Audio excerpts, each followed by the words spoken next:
টি-20 বিশ্বকাপের আরও নতুন তথ্য জানাতে নিউজরুমের নিউ কেয়ার প্যাভিলিয়নে আছেন তাফহিমুল ইসলাম সুজন। সুজন, টি-20 বিশ্বকাপের আর কি কি নতুন তথ্য আছে আপনার কাছে জানান আমাদের। রাহুল, ধন্যবাদ আপনাকে। আপনি জানেন যে আজকে বাংলাদেশ সুপার 8 আফগানিস্তানের কাছে হেরে বিদায় নিয়েছে।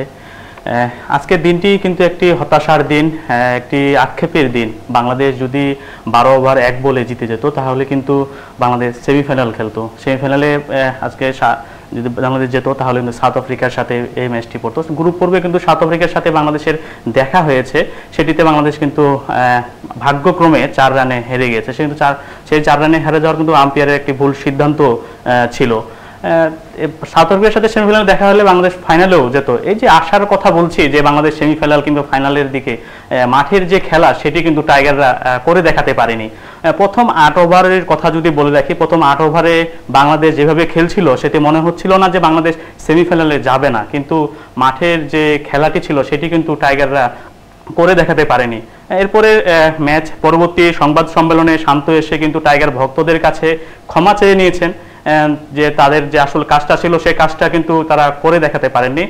তিনি বলেছেন যে পাওয়ার প্লেতে একাধিক উইকেট পড়ে যাওয়াতে যে সমীকরণ ছিল, সমীকরণের যে চিন্তা ছিল সেটি থেকে টাইগাররা বের হয়ে আসে। সেটি সিদ্ধান্ত হয়েছিল ম্যাচের আগে যদি পাওয়ার প্লেতে একাধিক উইকেট পড়ে যায় তাহলে কিন্তু বাংলাদেশ শুধু জয়ের জন্য খেলবে, সেমিফাইনালের যে চিন্তাভাবনা সেটি থেকে বের হয়ে যাবে।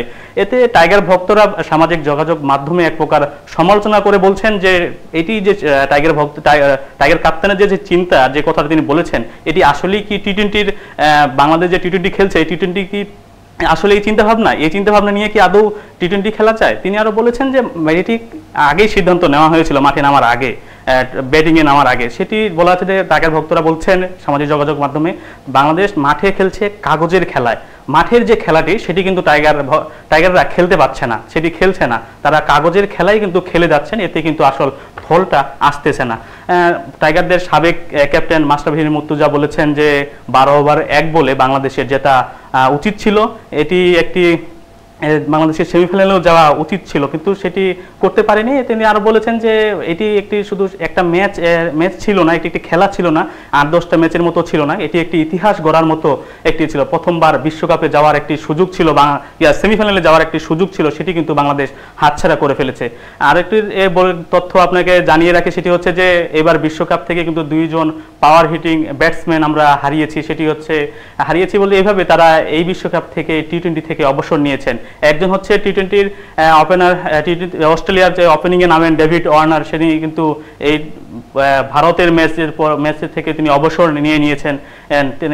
তার 37 বছরের বয়সী ডেভিড ওয়ার্নার 3 ফরম্যাটে টি-20, ওয়ানডে এবং টেস্ট মিলে 19,000-এর বেশি রান করেছেন। আরেকজন হচ্ছে পাওয়ার হিটিং ব্যাটসম্যান, যারা আমরা টি-20-তে 4 ছক্কার যে খেলা যার মাধ্যমে দেখে আসছি বা যার ব্যাটে আমরা পেয়ে আসছি, সেটি হচ্ছে যে ওয়েস্ট ইন্ডিজের আন্ডে রাসেল। তিনিও কিন্তু সাউথ আফ্রিকার সাথে ম্যাচের পরে অবসর নিয়েছেন।